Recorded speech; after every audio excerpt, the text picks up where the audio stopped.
Reflexão do dia 22 de novembro de 2024. Santa Cecília, Virgem e Mártir, memória. Sexta-feira, cor litúrgica vermelho. Santa Cecília, padroeira dos músicos e cantores. Tudo acontece no século IV, Roma. Santa Cecília era uma nobre jovem romana. Foi martirizada por volta do ano 230, século terceiro, quer dizer, durante o império de Alexandre Severo e o pontificado de Urbano I. Seu culto é antiquíssimo. A basílica a ela dedicada no bairro romano de Trastevere é anterior ao Edito de Constantino. Em 313, decretou o domingo como o dia ferial, e a festa em sua memória foi celebrada no ano 545.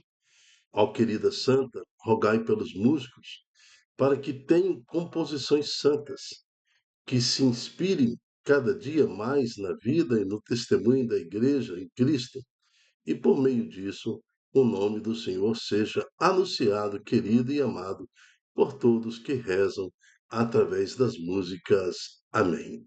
Santa Cecília, rogai por nós. Na primeira leitura no Apocalipse, capítulo 10, de 8 a 11, leitura do livro do Apocalipse de São João. Aquela mesma voz do céu que eu, João, já tinha ouvido, tornou a falar comigo. Vai, pega o livrinho aberto na mão do anjo que está de pé sobre o mar e a terra. E eu fui até o anjo e pedi que me entregasse o livrinho. Ele me falou: pega e come. Será amargo no estômago, mas na pega e come. Será amargo na tua boca, mas será como mel. Peguei da mão do anjo o livrinho e comi-o. Da boca era doce como mel, conforme o anjo falou. Mas quando engoli, meu estômago tornou-se amargo. Então ele me disse: deves profetizar ainda contra outros povos e nações, línguas e reis. Palavra do Senhor, graças a Deus. Então, aí está a palavra de Deus, né? Aí está o motivo do apóstolo de ter recebido da parte do Senhor esta visão apocalíptica. Deves profetizar ainda contra outros povos e nações, línguas e reis. Profetizar contra, né? Esse é um sentido muito forte nessa palavra, nesse versículo. Profetizar contra.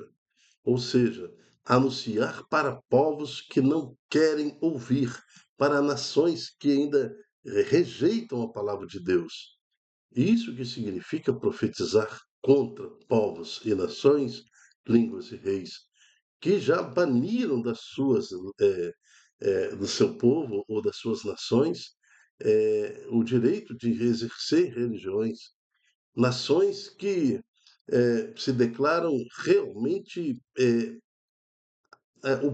o próprio povo já se declara ateus, né? De- é, onde o problema não é o Estado laico.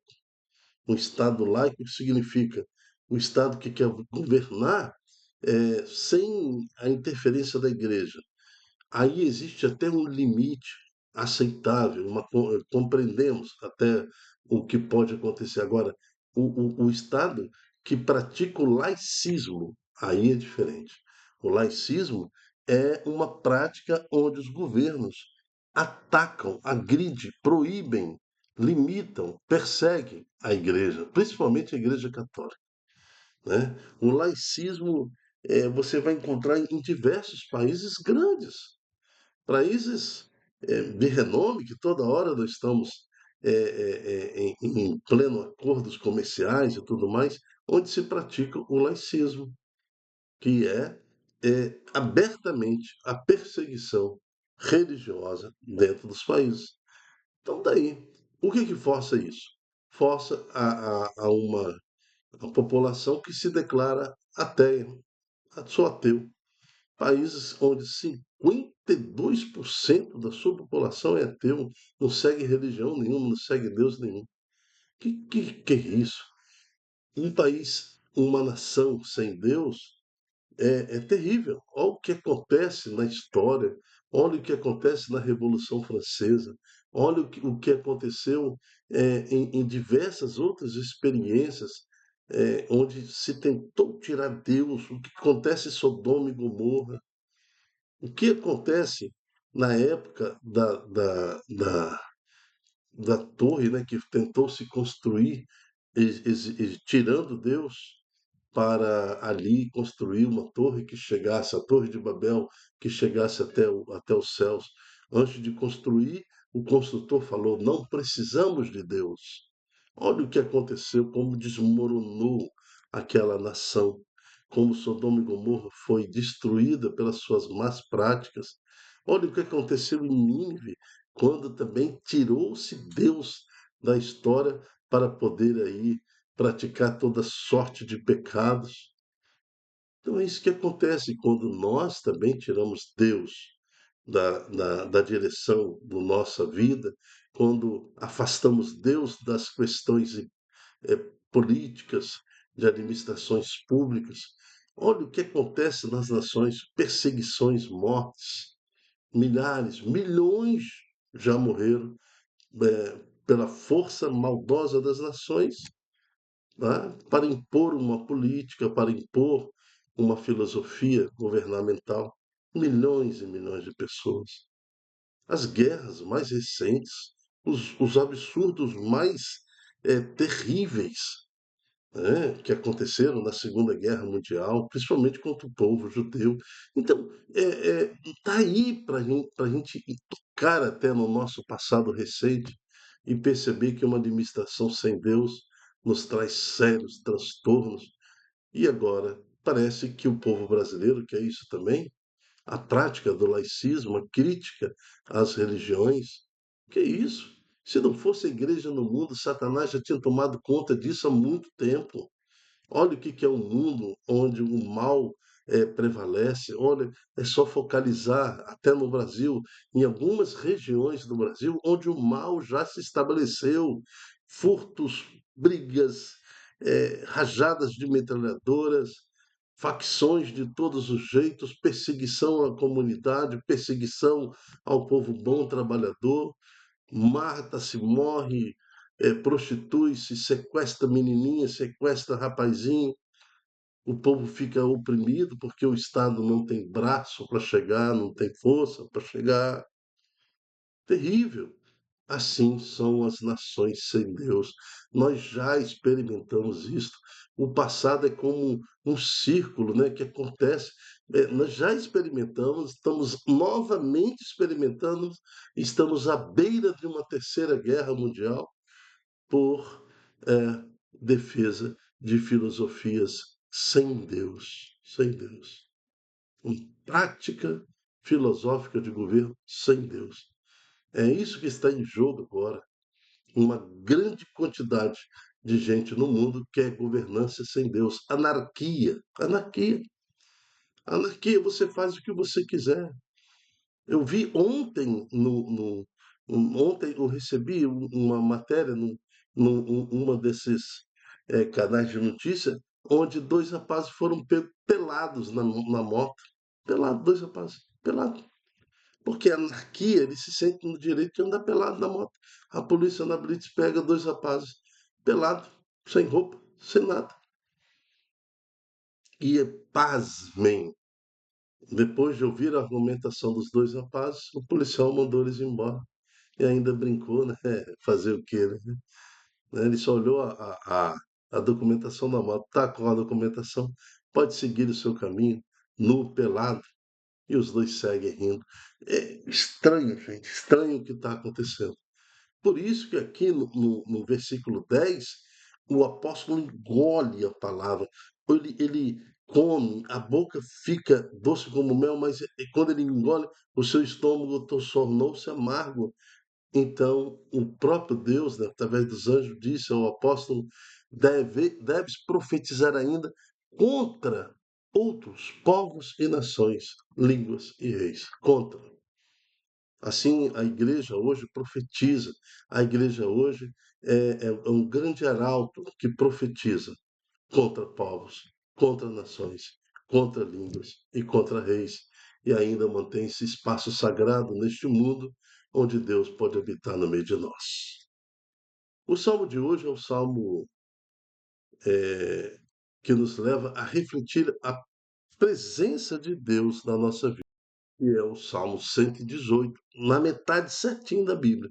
Quando você abre a Bíblia, na metade você vai encontrar lá o Salmo 118. Como é doce ao paladar a vossa palavra, ó Senhor.